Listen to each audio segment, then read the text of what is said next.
नमस्कार, स्वागत है आप सभी का। मैं हूं राहुल सिंह शेखावत। अमित शाह ने कांग्रेस नेता हरीश रावत को उत्तराखंड में बीजेपी का इलेक्शन फेज घोषित कर दिया है। बावजूद इसके कि कांग्रेस हाईकमान ने अभी भी रावत की मांग के बावजूद अपना मुख्यमंत्री फेज उन्हें घोषित नहीं किया है। सुनने में आपको अटपटा लगेगा, लेकिन 16 आने सच है। पूरी कहानी बाद में बताऊंगा। पहले एक छोटी सी अपील, अगर विश्लेषण सही लगे तो वीडियो को लाइक कीजिए, शेयर कीजिए, और अच्छा ना लगे तो डिसलाइक भी आप कर सकते हैं, लेकिन चैनल को सब्सक्राइब जरूर कीजिए। तो जैसा शुरुआत में मैंने कहा था कि हरीश रावत बीजेपी का इलेक्शन फेस होंगे। खुद केंद्रीय गृह मंत्री अमित शाह ने इसका ऐलान किया है। आप जानते हैं कि शाह बीजेपी में नंबर 2 की हैसियत के हैं। जो भी बड़े फैसले लिए जाते हैं या जो भी रणनीति बनती है वो नरेंद्र मोदी और अमित शाह के सहमति से ही बनती है। तो अगर अमित शाह ने कुछ कहा है तो जाहिर सी बात है इसमें वजन है। दरअसल बात यह है कि अमित शाह उत्तराखंड के एक दिवसीय दौरे पर आए थे और अपने भाषण में जिस तरह से उन्होंने हरीश रावत को निशाने पे लिया, उनकी पुरानी जो कार्यकाल था, जो पुराना कार्यकाल था, उस पर निशाना साधा। उससे साफ है कि बीजेपी का टारगेट हरीश रावत हैं। और यह भी कम दिलचस्प नहीं है कि पूरे भाषण में अमित शाह ने नरेंद्र मोदी की योजनाओं का तो जिक्र किया, उनके काम का तो जिक्र किया और उत्तराखंड के प्रति उनके योगदान को बताया, लेकिन उनके मुख्यमंत्रियों ने क्या कुछ किया उस पर ज़्यादा उनका फोकस नहीं था। उनका पूरा फोकस इस बात पर था कि हरीश रावत ने पिछले कार्यकाल में क्या किया था। आप जानते हैं कि 2017 में चुनाव हुए थे और बीजेपी की प्रचंडतम बहुमत की सरकार बनी थी, और उसके पहले 2016 में हरीश रावत की सरकार गिराने की असफल कोशिश की गई थी, क्योंकि सुप्रीम कोर्ट के दखल के बाद उसमें विश्वास मत हरीश रावत ने हासिल कर दिया था। लेकिन चुनाव में बीजेपी कांग्रेस को हराने में सफल हो गई थी। लेकिन सवाल ये उठता है कि उसके बाद भी हरीश रावत को हराने के बाद भी हरीश रावत, आप जानते हैं कि 2 सीट से चुनाव हार गए थे। कांग्रेस तो हारी थी, लेकिन जितनी शर्मनाक हार कांग्रेस की थी, बावजूद उसके आज भी हरीश रावत बीजेपी के लिए चुनौती क्यों है?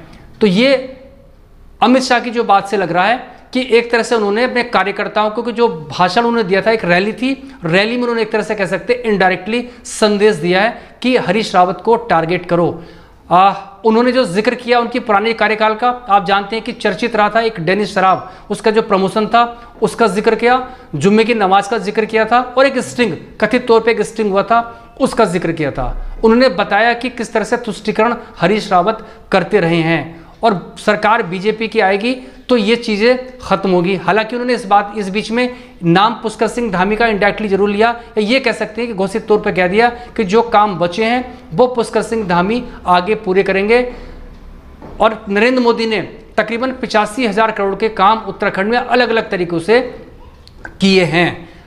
तो लेकिन इस सब के बावजूद सवाल ये उठता है कि जब काम मोदी जी के इतने हुए हैं और सरकार उनकी अगर राज्य में सरकार चल रही है, उसने भी कुछ बेहतर किया होगा, तो फिर हरीश रावत को टारगेट करने की जरूरत क्यों पड़ रही है?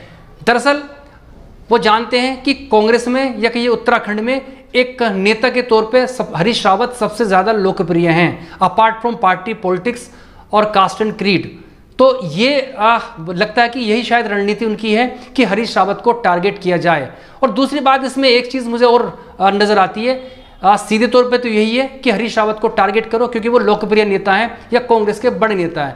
लेकिन दूसरी चीज इसमें यह भी हो सकती है कि हरीश रावत के खिलाफ कांग्रेस में एक पूरी लामबंदी हो रही है। खासतौर पर जो नेता विपक्ष ने प्रीतम सिंह हैं, वो उनके बिल्कुल एंटी चल रहे हैं। तो यह संभव है कि वो उनको हवा देकर जो कांग्रेस में हरीश रावत का विरोध को बढ़ाने की एक उनकी चाल भी हो सकती है। लेकिन जो भी हो, हकीकत यह है कि बीजेपी के लिए इलेक्शन फेज हरीश रावत होने जा रहे हैं। या तो नरेंद्र मोदी के काम की बात होगी या फिर हरीश रावत के पिछले कार्यकाल की बात होगी।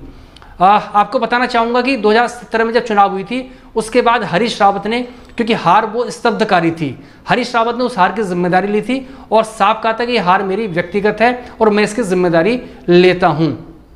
तो 4.5 साल में उसके बाद बीजेपी की सरकार चली, एक के बाद एक तीसरे मुख्यमंत्री पुष्कर सिंह धामी के रूप में आपके सामने हैं।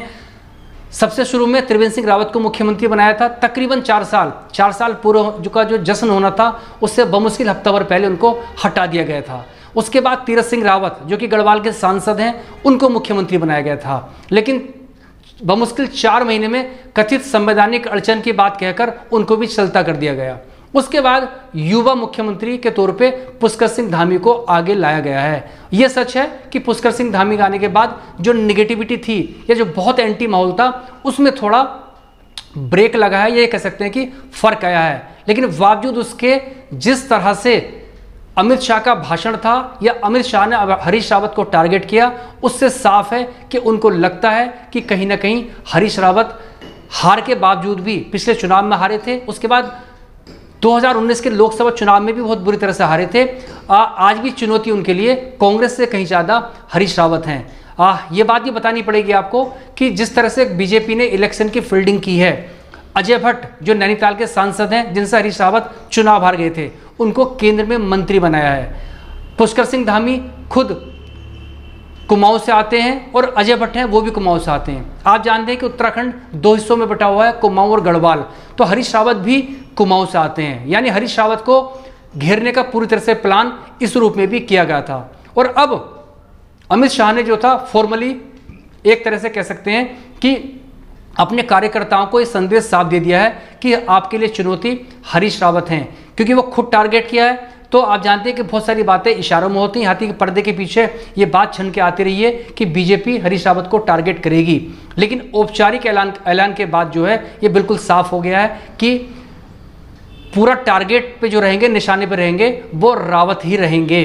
अब कांग्रेस इससे कैसे निपटेगी ये कांग्रेस की बात है, कांग्रेस का काम है।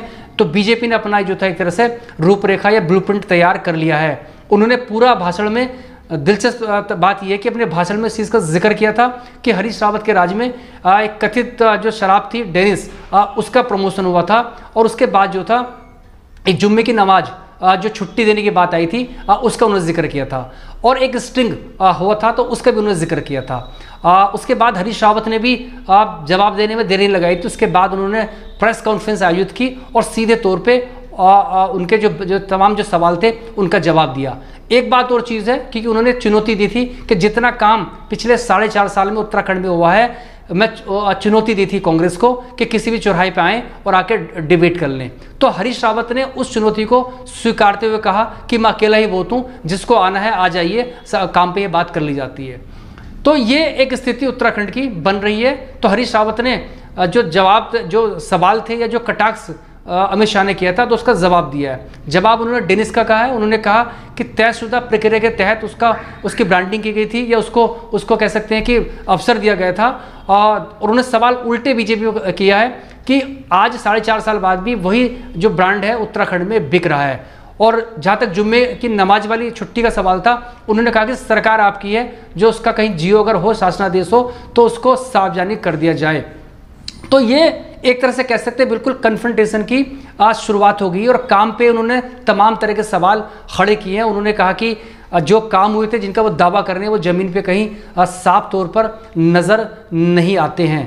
तो कुल मिलाकर जो है तस्वीर साफ हो रही है। कांग्रेस की भले ही ना हो, कांग्रेस में हालांकि हाईकमान या कह सकते हैं कि प्रदेश प्रभारी के स्तर पर कहा गया है कि सामूहिक नेतृत्व में जो चुनाव होगा।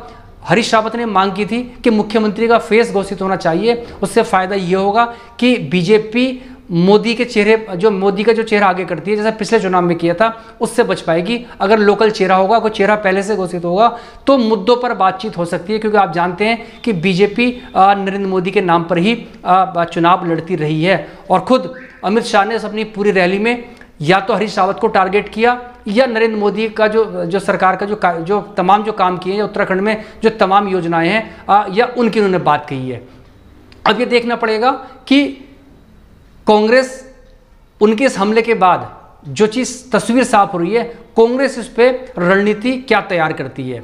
और चूंकि 3 मुख्यमंत्री रहे हैं, अभी तक इस पर बहुत टिप्पणी नहीं आया करती थी, लेकिन अमित शाह ने अपने भाषण में ये भी कहा कि हमारे 3 मुख्यमंत्री थे। मैंने उस चीज़ को उन्होंने एड्रेस किया है कि 3 मुख्यमंत्री थे, पहले त्रिवेंद्र, फिर तीरथ और अब पुष्कर।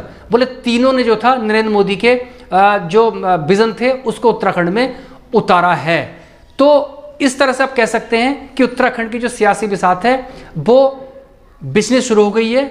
और बीजेपी का जाहिर सी बात है, उनके जो सर्वोच्च नेता हैं, संगठन की शक्ति उनके पास है। अमित शाह आप जानते हैं कि उनको संगठन का मास्टरमाइंड माना जाता है। लगातार उनकी एक एक्टिवनेस बनी रहती है। और अब उत्तराखंड में जो तमाम एक के बाद एक मुख्यमंत्री बदलने के बाद जो बीजेपी के लिए बड़े दुरूह हालात हो गए थे, उसके बाद कह सकते हैं कि कमान अब अपने हाथ में उन्होंने संभाल ली है। इसके बाद फिर आप जानते हैं कि नरेंद्र मोदी केदारनाथ आने जा रहे हैं, दर्शन करने आ रहे हैं। तो इस तरह से बीजेपी की रणनीति साफ है। और एक तो ये कि अपने स्तर पे जो है, और दूसरी चीज है कि वो टारगेट किसको करेंगे।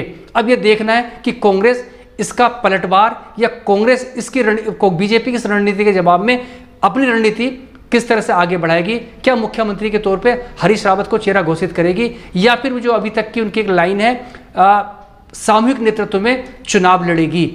तो यह आने वाला वक्त बताएगा। आखिर में एक बार फिर आपसे यह अपील है कि चैनल को एक बार आप सब्सक्राइब कीजिए, वीडियो अच्छा लगे, विश्लेषण अच्छा लगे तो उसको लाइक कीजिए और शेयर कीजिए।